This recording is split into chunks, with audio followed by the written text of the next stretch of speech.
I am so lucky. I get to hear all your voices. I get to talk with you, and somehow, because I've invited you, you are so willing to just talk to me and let me know things that are going on in your lives, and I'm laughing because when Vince came to the table, I was talking about that. My husband is really quite nearby Gramps Jeffrey right now, who is actually Mark Joseph. And then I turned to to Vince and I said, "Where are you right now?" And what did you say? I said I'm from the bathroom right now. Yes, we are televising live from the bathroom. But before I Vince promise I'm came, not on the toilet. well, you know what? I mean, we're so used to TV and stuff now. It's like, oh, it's just that. Um, people just being real and YouTube and everything. But before you came, I was talking about the reason why bathroom would actually be really appropriate for you. And I was talking to Ellen and to Mark about that because I've been a caregiver. So Vince, would you tell them just a little bit of why bathroom and why I'm so excited to meet you? um, I appreciate that. Yay. But I also was the primary caregiver for a family member for years. And um, I just saw, the hardest part of the day, probably the most stressful part of the day for the individual, hardest part for the caretaker, um, was the bathroom process. Yeah. And I just couldn't believe what was out there. It's very disappointing. Um, to make the process easier. And I had a lot of ideas. Why don't they have this? Why don't they have that? And the original prototype I made out of all the other pieces that we weren't using anymore, because we went through 5 different pieces through his mobility. um, so I designed a chair that is every piece of equipment you need from the beginning to end. Mhm. And it never has to be lifted. What I was trying to do is prevent what I am trying to do Yeah. is to prevent slips from standing uh, in the shower to clean yourself. Yeah. You know, I had one of my mom's friends. I asked him, "How are you doing this?" He's taking care of his wife. She had Parkinson's and took care of her for 15 years. And I said, "How are you doing this?" He's 80, early 80s. And he said, "Well, she can still clean herself, but at the end of the shower, she has to stand up and hold a handrail, and then he has to come in and clean her."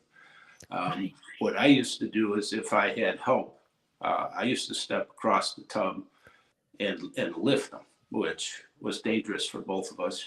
Right. If I didn't have help, I had to push him down, and he thought he was falling and he was fighting.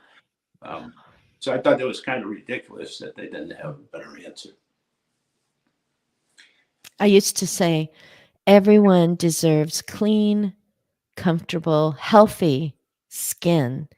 As a hired in-home caregiver, people had to get used to the invasion, Mm. and it was wonderful to just be able to distract. And it was horrifying. I My lung capacity increased from the number of times I held my breath, hoping that this was not the day that they would flip or fall against me, and I wouldn't be able to do what they needed. And what you created, I'm going to say Perry chair. Is that correct? Is that what you're calling it? Yes. The peri is short for the perineum. So, um, Right. yeah, I'm trying to avoid slips, obviously in the shower. But if you don't have a separate shower, you have to step into the tub. With my chair, you never have to step in the tub. Um, so I'm trying to avoid that first accident before it's too late.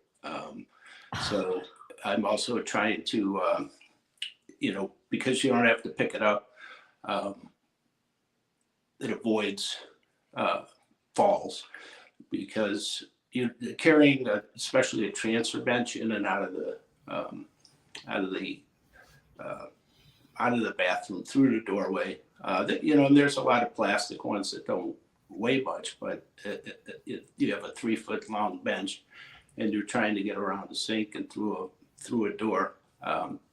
So the way I designed it, where it doesn't have to be lifted, I'm trying to avoid falls. So slips in the shower or tub, falls by not having multiple pieces of um, by not having to carry it, but also trips. So slips, Yes. trips, and falls. The trips is not having multiple pieces in the bathroom. You only need one piece at all times. And And Vincent, I can see them in my mind because I was in almost 100 different homes, all the different things. What you're saying is so important. I have to interrupt you for a moment because Jeanette, you are here and you are here for a few minutes. Oh, Jeanette, I made it. I love it. You made it once before, and I just kept going, and I've learned to look up and down at my screen.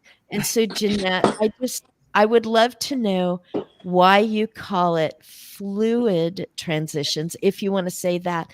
And I also want to know, do you ever get time to think about your own future, your own aging when you are in the midst of everything that you're doing? So, Jeanette, I'm just going to turn it over to you for a while because I know you're only here for a few minutes. Yeah, well, I'll try and stay on as long as possible. I am expecting a call, but nice to meet you, Mark and Ellen and Vince. nice to meet you. I'm here. I'm located actually just outside of the Toronto area in Ontario. So I'm not sure where the rest of you guys are, but many of the topics we talk about with regards to seniors, it defines borders. So it doesn't really matter. We still have the same issues that we're dealing with. So Yeah. the reason I called my business Fluid Senior Transitions is I always have this imagery of water and how water can change. And, of course, right now we're expecting a full-on hurricane in Florida. So I kind of liken a senior crisis to that type of hurricane. It's like you've got to figure out things on the fly. You don't know your options and your choices because they're just developing and they're happening. And so that's why it's fluid, because it's ever changing as we age. And so to my mind, I feel like you can go through the calm waters, they get a little choppy, and then we can have, as we see today in Florida, full-on hurricane status. So it's not unlike a senior. That's why I called it fluid senior transitions. And Christine, I think you asked me about what I do for my own planning. I think similar to a policeman, they come across these accident scenes and they learn from them. So for myself, it's really having a plan A, a plan B, and a plan C. And it's going to incorporate a lot. It's going to incorporate aging in place at home for a while. But I feel like I know enough that I will see my own signs to go, okay, we're going to plan B because things have changed. And I'm always planning ahead.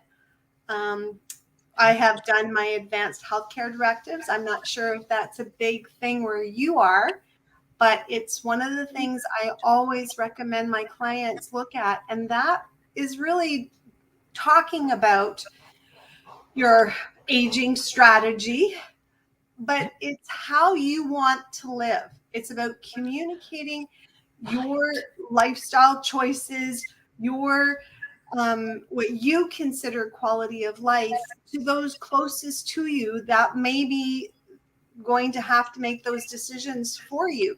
but that can happen anytime in your life. So I tell people, don't wait. This doesn't happen. The risk of something happening to you doesn't necessarily just happen when you're a senior. It can happen in a car accident. It can happen because of a fall or an aneurysm or something. So it's not restricted to just seniors aging. So it's really about bringing awareness to what does that entail as well. And so many people don't really understand. You have options. End of life, you have options. Have you thought about that? Do you know about what your options might be? Do you know about palliative sedation? Do you know about other things? So it's really, for me, it's about educating people to understand their choices. You touched on something. Those terms, when we go into the doctor, we don't even know what it is we're supposed to ask about. When we're learning technology, it's like there's a bunch of terms, there's a bunch of words, and if I just had I think it's called a glossary. Yes, got that. It's like an American or English dictionary that also is a dictionary for the language of the country that you're traveling to. And we all know we are traveling into our future, and we keep hearing that our future could be decades longer than it was decades ago. Right. So if you know you're going into that country, why wouldn't you have your, English to Swahili? I was trying to think of something exotic, why wouldn't you have that in your backpack, as well as some things that you know about that culture and everything else? So you've really touched on that. Yeah, I was thinking about Ellen. I've listened to her many times. So her voice I have heard before. Vince and Jeanette, first time, as well as Mark. And so, Ellen, I've heard you, and both of you instill this confidence in me. And I'm just like, they can just keep talking about what they're talking about because they know what they're saying and they know how it works. And so, Ellen, it feels like I'm putting you on the spot to sound really knowledgeable, but I know you always are. So I just want to know, it was mentioned earlier where we all are, and I had to laugh because one of us said in the bathroom, and that was for a very good reason. But Ellen, you are down where I grew up in the Bay Area of California. So I would say down south. And there's a reason why I was so glad that you said, sure, I will. And it was just to describe, just for me and these friends that are new to us, about tiny habits. But you can talk about anything you want. Sure. Well, so just to explain what Tiny Habits is, it is a behavior design method. It was created by BJ Fogg, Fogg, who's a researcher at Stanford University. And it's also as habit design. I mean, I think he was a real pioneer, but as it's gotten much more popular, it's really about taking the tiniest actions possible for whatever it is we want to do. So many of us have tried to make positive change in our life, and when we don't succeed, we blame ourselves. But it's really our approach to change that's not good.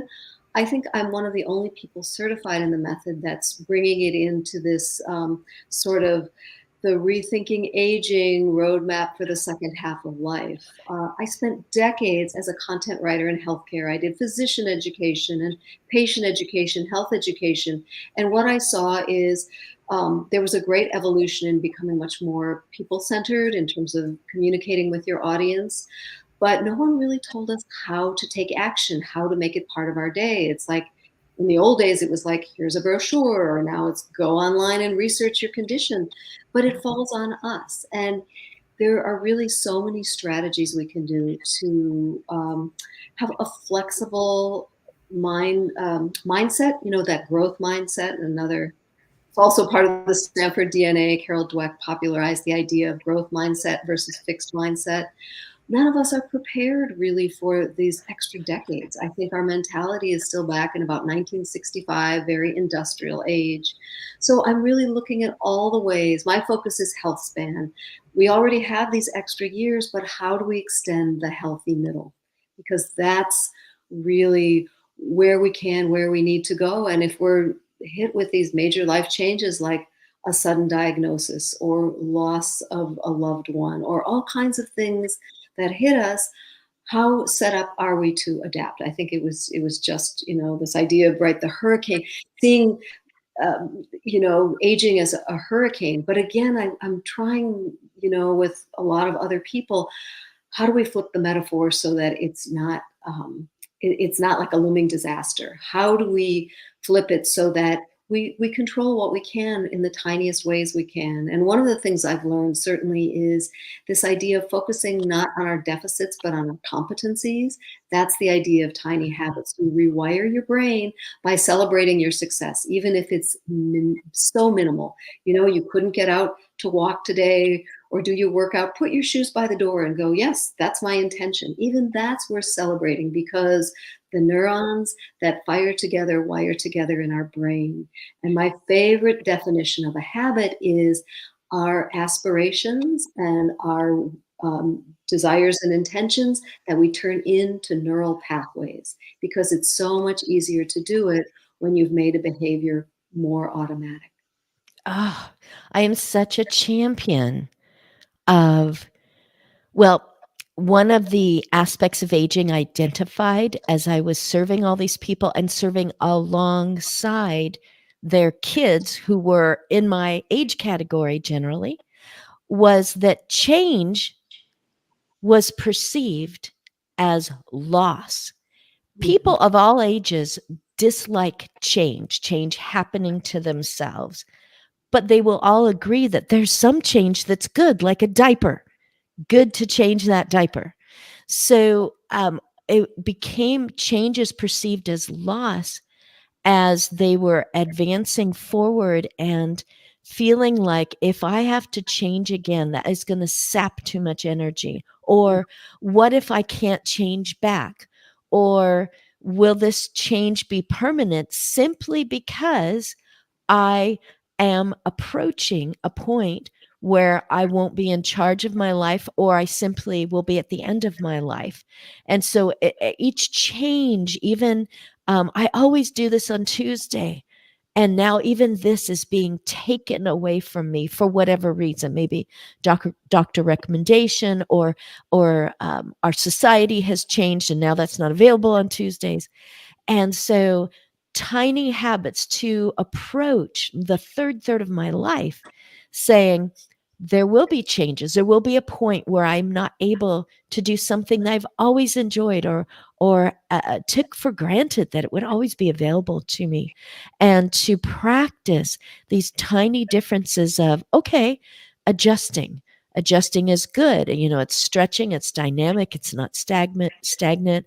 Great. I will put other shoes on. I will put shoes by this door. You said something so simple, that I can make an adjustment and look, I'm still okay.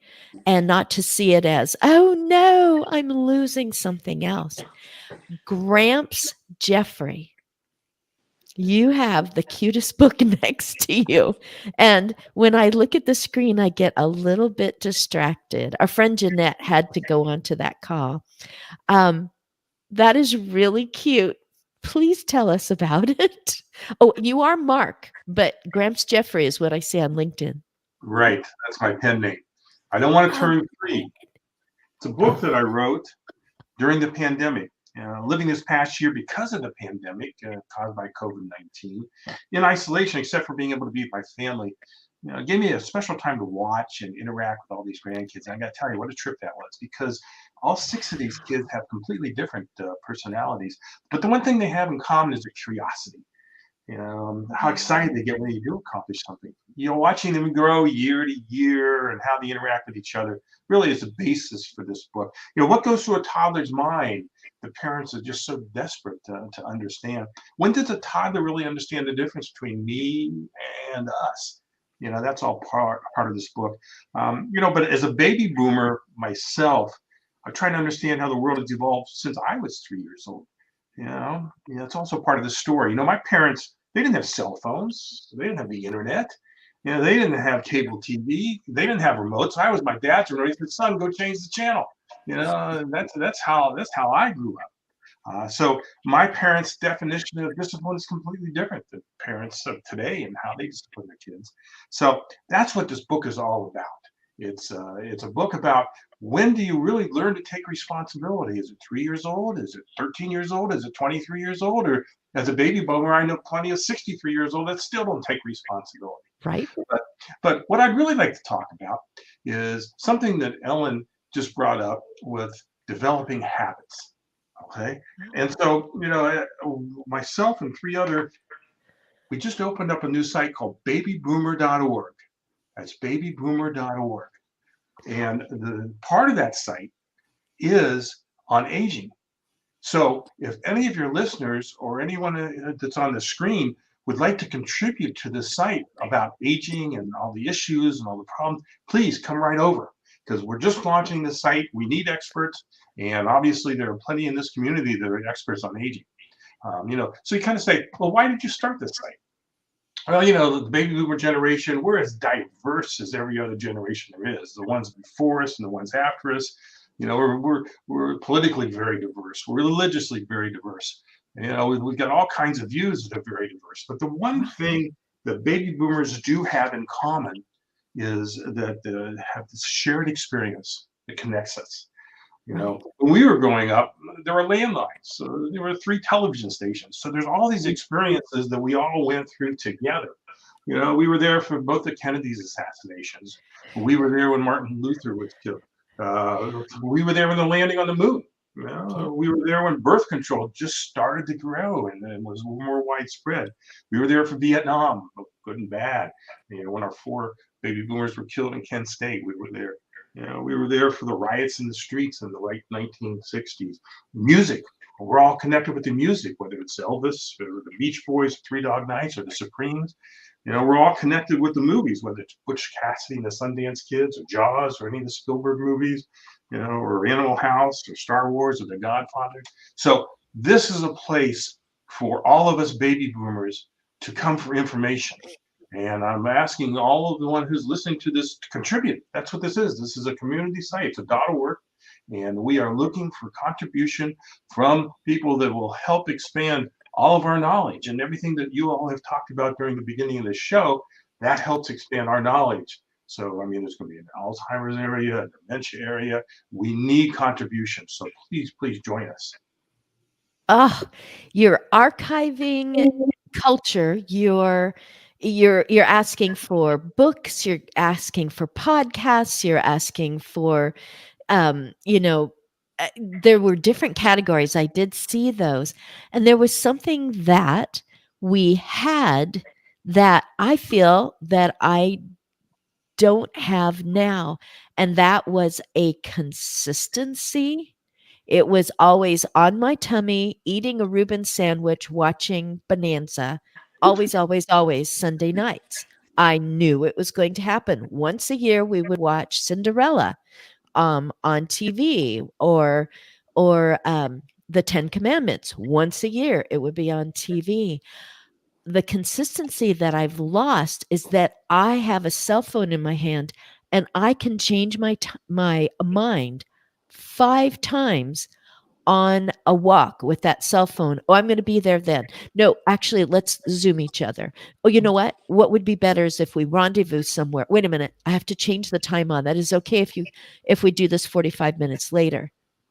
If we said we're going to be there at that time, we were there at that time, or they were calling the hospital to see what happened to us. So that consistency has really changed. Vince, I want to go back to you. You were sharing something that hit my heart. You were saying that you were caring for someone and you took those pieces and put something together to make sure this wasn't the day that trip, or whatever was going to happen. And I just wanted to say again, in case somebody was, getting their snack or drinking their tea like I'm doing, that's called Perry chair. Is it catching on? Is it invented? Is Um, it I, available? it will be available in a couple days. I'm going to do an Oh, instructional video and then offer pre-purchase pricing. Um, we touched on it. You touched on it earlier about education, and this really, like I said, taking care of my family member. I it worked so well, and it was at the end of his life, and it was so much easier to give him a shower that I just knew that I had to follow it through with this, and that was 6 years ago. So this has been a long process. I've made a lot of changes to it over the years, but touching on the point earlier, the education, I that's going to be part of my push for sandwich generation, especially because, like I said, I fell into it overnight, literally. right, Um, right. so, I mean, what you guys are doing, getting that education out there, I think is probably one of the most important things because they know what they're coming into. I mean, to give you an example, and not to be Dr. Doom.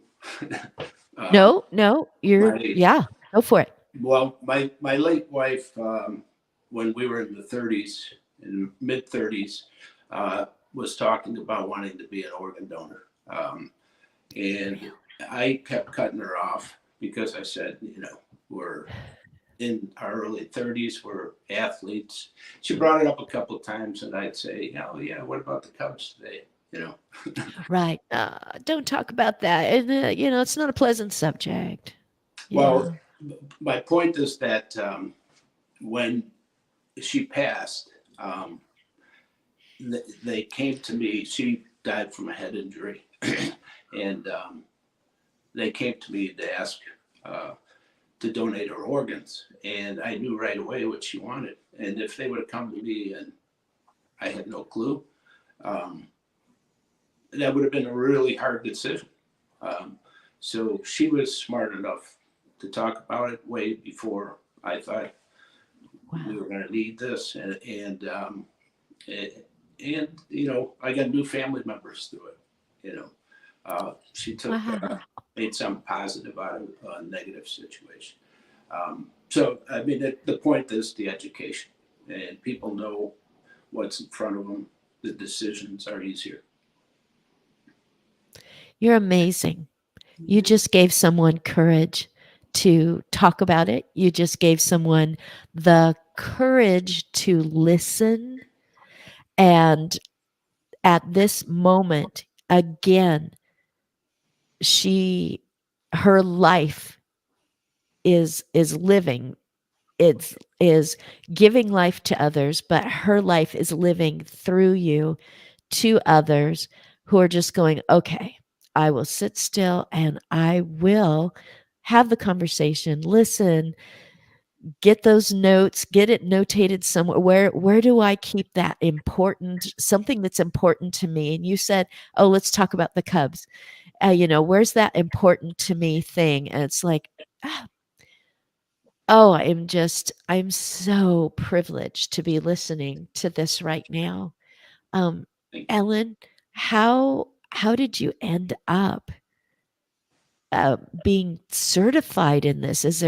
Was there a situation? I really don't know. In fact, even if you said it on Clubhouse in Rethinking Aging, I don't remember how you came into this moment where you're like, I am certified in tiny habits because no, I might you say it right. I'm going to be quiet and let you say it right. Sure. Well, I will say that I have practiced tiny habits for 10 years now. BJ Fogg came up with the method, I think, in a little before that, a couple of years before that. But I went to I don't know if people remember, there was a phase where there was something called an unconference, and where participants got to like make up their own conference schedules and talk about whatever they want. And so I went to one at UC Berkeley in the School of Information and Informatics, and someone was talking about this. And they were a quantified self person where you like measure, all the readings of all your devices, people track it. And it had not worked for me. I knew this woman because I tried to go to those meetings, and having data just didn't get me to change my behaviors. But then she started talking about this, and I was like, wow. So I signed up immediately. You can still do it the same way. There's a free 5-day program where you get coached online through email for 5 days. You pick 3 habits you want to start. And so I kind of kept at it, and things came and went, and I wasn't that good. But finally, after 7 years, I was like, this has made such an amazing change in my life. I want to get certified in it. Bringing it to aging is another whole story. I see we're kind of at the bottom of the half hour here. So I'm glad to talk about that another time. But yes, I practiced it for 7 years myself. And I just saw the sense of control you get, the sense of your identity shifts. I am the kind of person that can deal with this or that, or make the changes I need to in life to keep on going. So that's how I got started. Did you say how a viewer could? You talked about BJ Fogg, FOGG. Did you say how a viewer could possibly learn more or even contact you? Sure. tinyhabits.com has all the information. And again, it's a free program you sign up for. There are real live coaches who coach people via email. And that's how I got started all those years ago. So that's a great way to begin, but there's a book on tiny habits. The website has all kinds of videos and all kinds of information. But I feel like small successes is really, it's a great, it's so empowering. And I think it's especially good as we get older. We have less energy. And as BJ Fogg says, we live surrounded by messages of go big or go home. You're a superstar or a loser. Well, how ridiculous is that? We can, really that's all there is in life. So let's take our lives into our own hands. Let's take our aging into our own hands. There's just so much we can do by starting small and rewiring our brains through celebration. Celebrating success releases dopamine. It's proven by neuroscience that this creates positive change in our lives. Earlier, you said deficiencies and competencies. And I like that. It sounds more intellectually under my control. I don't have to talk about, well, so what's the pros and cons of hiring you, or what are my weaknesses and my strengths. It's like deficiencies. Instead of looking at that, look at your competencies and move forward. And I like words. So I really like that you said that. And Mark, I like words. When you came on the screen, I thought, who did I send? And you're like, oh, I'm Gramps Jeffries. And I'm like, I'm so glad. And as much as I became weary is not the word, but I became intolerant of using words about pandemic and COVID and things like that. What you said was during that era, 6 grandchildren. And I was just like, look at the good that came out of shutdowns, out of banding together. This is another wonderful thing. And you went both directions as far as I'm concerned with the children's book. I love that illustration on the front. And also with baby boomers, hey, contribute here, bring your information, your helpfulness, It said, oh, I just peeked down at the right moment. Hi, Charla. She is going to pick up a copy of Tiny Habits.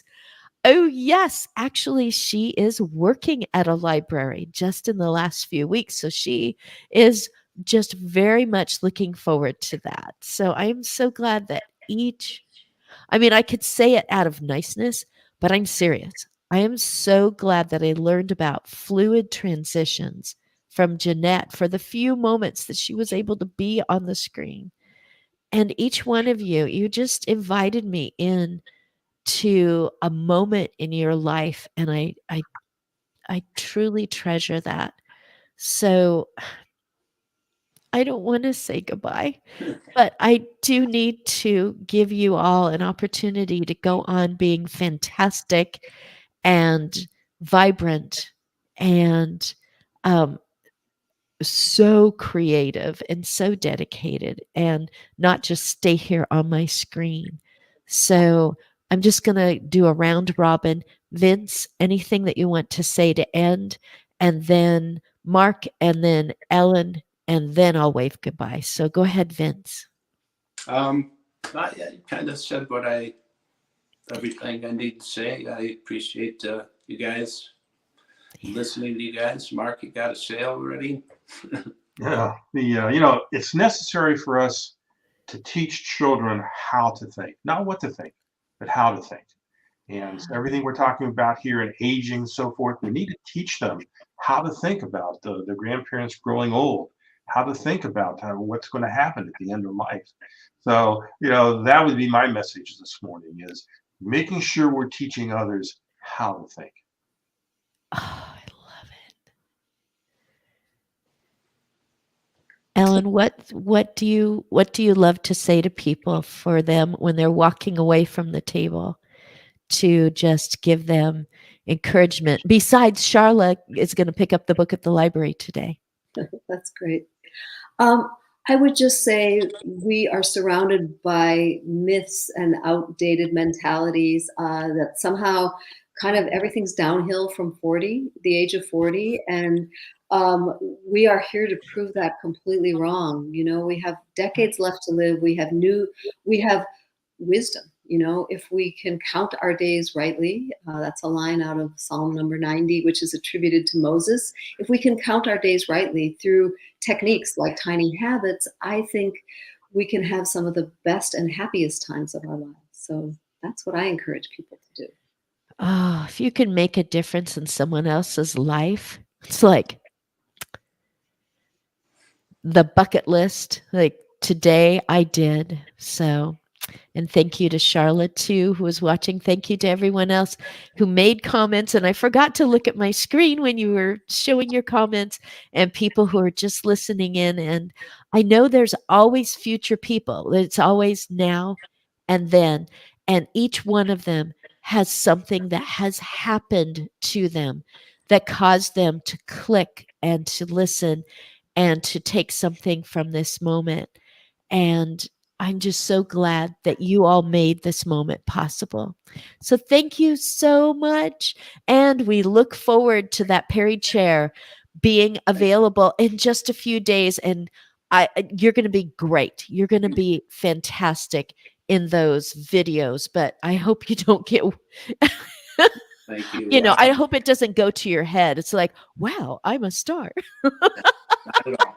But Not if at all. you guys can link in with me, my short-term memory's really bad, and I'd like to help you guys if you can link in with me. Great. I'll tag you all. I'll put this out there in LinkedIn land, and I'll tag you all to give you a head start on connecting with each other, including Jeanette and Charlotte.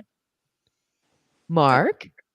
I want to leave this one thought, and it was Dr. Seuss who said this, is you never know the value of a moment until it becomes a memory.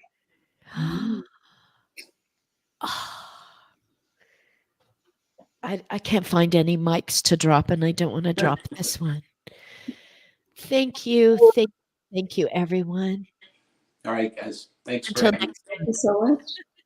Bye-bye. Have a great day.